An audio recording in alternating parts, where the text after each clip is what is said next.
Dinosaurus masih hidup. Mungkin kalian tidak sadar, tapi kalian mungkin pernah melihat atau mendengarnya. Ada beberapa makhluk yang benar-benar disebut fosil hidup atau dinosaurus modern. Kita akan menjelajah dunia, menemukan burung yang disebut sebagai dinosaurus modern ini. Dan apa kalian tahu? Indonesia juga punya salah satunya. Di jantung Afrika, membentang dari timur hingga ke tengah benua, terdapat sebuah dunia air tersembunyi yang menyimpan burung purba. Sebuah ekosistem rawa papirus yang padat dan perairan yang tenang menjadi rumah bagi sesosok makhluk yang seolah baru saja melangkah keluar dari halaman buku prasejarah. Ini adalah tempat di mana kita bisa menemukan shoebill, sebuah fosil hidup dengan segala keunikan dan ciri khas purbanya. Dengan tinggi yang bisa mencapai 100 hingga 140 cm dan rentang sayap yang membentang luas hingga 2,3 sampai 2,6 meter, serta berat terbesar hingga 7 kg. Burung ini adalah predator puncak di habitatnya. Kekuatan paruh sepatu raksasanya memungkinkan mereka memangsa ikan paru-paru, belut, kata, bahkan anak buaya kecil, menjadikannya raja di rawa-rawa. Kamu akan langsung mengenali shoebill ini. Karakteristik khas dari warna bulu abu gelapnya, mata tajam yang menatap lurus ke depan seolah mengawasimu, tubuhnya yang tinggi dan sayap besar yang membentang gagah. Namun yang paling mencolok adalah paruh sepatu raksasanya, yang menjadi simbol keunikan dan lambang prasejarah burung ini. Walau bisa terbang, mereka sangat lambat untuk ukuran burung, hanya sekitar 150 kepakan per menit saat membawa tubuh besar dan beratnya. Hebatnya, shoebill ini bisa diam mematung berjam-jam saat sedang berburu, melihat dan menunggu mangsa mereka dengan kesabaran luar biasa. Sebuah strategi yang efektif dan menenangkan sekaligus. Dan meski umumnya pendiam, kamu akan langsung mengenali burung ini dari suara bill clattering, atau derakan paruhnya yang keras, sebuah suara unik yang mereka gunakan untuk menyapa pasangannya atau saat merasa terancam. Apa kalian pernah dengan suara seperti shoebill sebelumnya? Benar-benar keren bukan? Keunikan shoebill semakin diperkuat fakta bahwa mereka adalah satu-satunya spesies dalam genus dan familinya sendiri, yakni Balaeniceps rex, famili Balaenicipitidae. Status taksonomi ini tidak hanya menjadikan burung ini spesies langka dalam familinya, tapi juga benar-benar langka dalam jumlahnya. International Union for Conservation of Nature, IUCN, menetapkan shoebill sebagai hewan yang rentan punah. Bayangkan, di dunia yang luas ini, populasi mereka hanya tersisa sekitar 3.300 hingga 5.300 individu dewasa saja yang masih hidup. Angka yang terus menurun ini sungguh memilukan. Lebih parahnya, populasi yang sedikit ini sedang dalam ancaman kepunahan yang nyata. Hilangnya habitat mereka adalah musuh terbesar. Tempat hidupnya perlahan berubah menjadi lahan pertanian ataupun pembangunan lainnya. Perubahan iklim juga menjadi bahaya yang nyata bagi kelangsungan hidup shoebill ini. Namun, yang paling menyakitkan adalah fakta bahwa shoebill menjadi target perburuan dan perdagangan ilegal. Anakannya sangat dicari oleh kolektor dan kebun binatang gelap, dijual dengan harga fantastis. Keunikan shoebill yang ironisnya justru menjadi bumerang bagi kelangsungan hidup mereka. Apakah shoebill yang terlalu unik? Atau manusia yang tidak mengambil terlalu banyak? Mungkin jawabannya ada pada kita. Apakah kita akan membiarkan fosil hidup ini lenyap? Atau berupaya keras melestarikan keunikan yang tak terhingga ini untuk generasi mendatang? Sebuah pertanyaan yang harus kita jawab melalui tindakan nyata. Dari rawa-rawa Afrika, mari kita terbang, atau lebih tepatnya, berjalan menuju keindahan terpencil Selandia Baru. Disinilah, di antara hutan-hutan purba yang sunyi, hidup seekor burung yang mematahkan semua definisi tentang apa itu seekor burung beo. Perkenalkan Kakapo, si beo malam, sebuah keajaiban evolusi yang seolah tersesat dari zaman dinosaurus. Bayangkan seekor beo, biasanya berwarna cerah, berisik, dan jago terbang. Kakapo adalah kebalikannya. Dengan berat yang bisa mencapai 4 kg, Kakapo juga menyandang gelar beo terberat di dunia. Tubuhnya gemuk, kakinya kuat, dan bulunya berwarna hijau lumut dengan bintik-bintik kuning dan hitam, memberinya kamuflase sempurna di lantai hutan. Dari video ini, apakah kamu menyadari kenapa dia berlari begitu baik? Dan ya, kamu benar! Kakapo tidak bisa terbang. Sayapnya memang ada, tapi lebih berfungsi sebagai penyeimbang atau parasut saat dia melompat dari pohon, bukan untuk terbang. Keunikan Kakapo tak berhenti di situ. Dia adalah burung nokturnal, aktif beraktivitas di malam hari, mirip seperti burung hantu. Itulah mengapa dia juga dijuluki beo hantu. Wajahnya pun memiliki cakram wajah yang mirip burung hantu, dengan bulu-bulu halus seperti kumis yang membantunya menavigasi di kegelapan. Dan yang paling mengejutkan, kakapo memiliki aroma yang khas dan manis, sering digambarkan seperti madu, bunga, atau maski. Aroma ini mungkin membantunya menemukan satu sama lain di kegelapan, tapi sayangnya juga menjadi bumerang saat predator datang. Meskipun tak bisa terbang, kakapo adalah pendaki ulung. Dengan cakar dan kakinya yang kuat, ia bisa memanjat pohon setinggi 20 meter. Dari ketinggian itu, ia bisa terjun payung dengan mengembangkan sayapnya, meluncur perlahan ke tanah. Di darat, ia bergerak dengan gaya jogging yang cepat, mampu menempuh beberapa kilometer dalam semalam untuk mencari makan. Siklus hidup kakapo juga sangat unik. Mereka adalah satu-satunya beo yang memiliki sistem perkawinan lek. Para jantan berkumpul di area khusus, menggali cekungan di tanah, lalu mengeluarkan suara booming yang sangat dalam dan bisa terdengar hingga 5 km jauhnya di malam hari untuk menarik betina. Namun, perkawinan seni kini hanya terjadi setiap 2 hingga 5 tahun sekali, biasanya saat pohon rimu menghasilkan buah berlimpah. Setelah kawin, betina akan membangun sarang di tanah dan membesarkan anak-anaknya sendirian. Jangan sampai yang sudah menjadi suami juga melakukan hal ini. Tetap bantu istri kalian ya. Sayangnya, keunikan kakapo justru menjadi kelemahannya. Selama jutaan tahun, kakapo berevolusi di Selandia Baru tanpa predator mamalia darat. Mereka tak punya pertahanan alami terhadap ancaman seperti tikus, stoat, dan kucing yang dibawa oleh pemukim Maori dan Eropa. Akibatnya, populasi mereka anjlok drastis. Dari jutaan individu, kakapo kini berada di ambang kepunahan dengan status kritis, critically endangered oleh IUCN. Namun ada secercah harapan. Berkat upaya konservasi yang luar biasa, populasi kakapo yang sempat menyentuh angka terendah 51 individu pada tahun 1995, kini perlahan bangkit. Semua kakapo yang tersisa dipindahkan ke pulau-pulau bebas predator di lepas pantai Selandia Baru, seperti Codfish Island. Setiap individu kakapo diawasi ketat, diberi nama, dan program pembiakan terencana dilakukan untuk meningkatkan jumlah mereka. Per Juli 2024, populasi kakapo dewasa mencapai sekitar 252 individu. Sebuah peningkatan yang signifikan, meskipun masih sangat rentan. Kakapo bukan hanya fosil hidup, tapi juga burung yang punya kepribadian menarik. Mereka dikenal sangat penasaran dan tidak takut pada manusia. Bahkan ada beberapa yang cukup ramah. Hal ini membuat upaya konservasi mereka menjadi lebih personal dan menyentuh hati banyak orang di seluruh dunia. Apakah kita akan terus menjadi saksi bisu hilangnya keajaiban alam ini, atau menjadi bagian dari solusi untuk melestarikan fosil hidup yang menggemaskan ini? Dari hutan purba Selandia Baru, kita akan melompat jauh melintasi samudera menuju jantung Amerika Selatan. Ya, Amazon memang tidak pernah kehabisan cerita. Di dalam sana bersembunyi seekor burung yang bukan hanya unik, tapi juga punya bau khas yang membuatnya dijuluki Stinkbird. Dia adalah Hoatzin, sang burung dinosaurus yang menyimpan rahasia evolusi paling mengejutkan. Hoatzin memang burung berukuran sedang, sekitar 60 atau 70 cm, dengan ekor panjang dan leher yang ramping.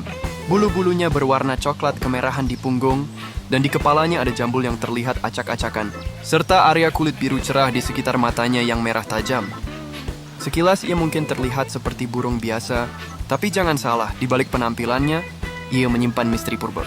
Ingat dinosaurus terbang yang memiliki cakar di ujung sayapnya? Ini serupa tapi tidak sama. Inilah juga alasan Hoatzin begitu istimewa dan sering disebut burung kadal. Anakan Hoatzin memiliki 2 cakar berengsel di setiap sayapnya. Mereka menggunakan cakar ini dengan sangat cekatan untuk memanjat pepohonan, seperti seekor monyet kecil. Dan ketika predator datang, mereka bisa menjatuhkan diri ke dalam air di bawahnya, lalu menggunakan cakar-cakar itu untuk memanjat kembali ke sarang mereka dengan aman. Sebuah strategi bertahan hidup yang sangat primitif, mengingatkan kita pada leluhur, burung purba seperti Archaeopteryx, yang hidup 150 juta tahun lalu. Cakar-cakar ini akan menghilang saat mereka dewasa, meninggalkan kita dengan bukti hidup dari evolusi yang menakjubkan. Keunikan Hoatzin tak berhenti pada cakar saja. Mereka adalah satu-satunya burung yang sepenuhnya herbivora, artinya makanan utamanya adalah daun dan tunas muda. Dan yang lebih aneh, sistem pencernaan mereka mirip dengan sapi atau kambing. Ya, mereka mencerna daun-daun itu melalui proses fermentasi di bagian depan usus mereka, tepatnya di tembolok yang membesar. Proses inilah yang menghasilkan bau khas, yang sering digambarkan seperti pupuk kandang atau susu basi, dan memberinya julukan Stinkbird. Jadi, jangan kaget kalau kamu mencium bau aneh saat berada di dekat mereka. Jika kalian melakukan pencarian lain di YouTube untuk Hoatzin, bahkan ada judul yang mengatakan, kalau Hoatzin burung tapi sapi.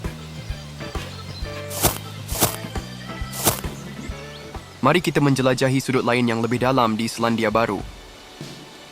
Di antara semak-semak lebat dan tanah yang lembab, hiduplah seekor makhluk yang begitu pemalu hingga ia menjadi simbol nasional, namun sangat jarang terlihat. Ia adalah kiwi, si burung malam yang bulunya mirip rambut, sebuah misteri hidup yang berjalan di bawah bintang-bintang. Mungkin ia tidak setinggi syubil atau seberat kakapo, tapi keunikannya tak kalah mencengangkan. Apakah kamu membayangkan burung dengan sayap? Apakah gambar yang ada dalam imajinasimu burung merebahkan sayap? Sayang sekali, aku bahkan mengira burung ini tidak memiliki sayap. Ternyata sayap kiwi begitu kecil, bahkan hampir tak terlihat, terselip di bawah bulunya yang aneh. Ya, bulunya tidak seperti bulu burung pada umumnya yang halus, melainkan kasar dan berumbai, terlihat seperti rambut atau bulu mamalia. Hal ini adalah adaptasi unik yang terjadi karena jutaan tahun hidup tanpa predator darat, di mana mereka mengisi peran yang mirip dengan mamalia kecil, dengan kaki yang sangat kuat dan berotot, yang menyumbang hampir sepertiga berat tubuhnya. Kiwi adalah pelari cepat dan penggali ulung. Kiwi inilah yang menjadi alat utamanya untuk bertahan hidup dan bergerak lincah di hutan. Namun keunikan yang paling luar biasa dari kiwi ada pada indera mereka.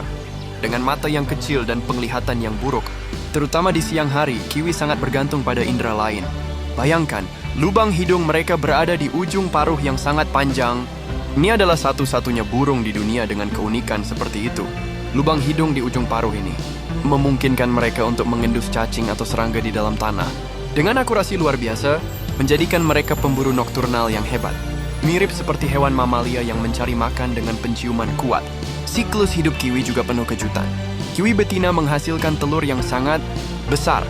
Proporsinya bisa mencapai 20% dari berat tubuhnya. Ini setara dengan manusia melahirkan bayi berusia 6 tahun. Uniknya lagi, pada sebagian besar spesies kiwi, pejantanlah yang paling banyak mengerami telur hingga menetas, sebuah peran ayah yang sangat setia, menempatkannya dalam bahaya besar. Selama jutaan tahun, mereka berevolusi di Selandia Baru, tanpa ancaman predator mamalia darat. Namun, kedatangan manusia membawa serta musuh mematikan seperti stoat, kucing, dan anjing.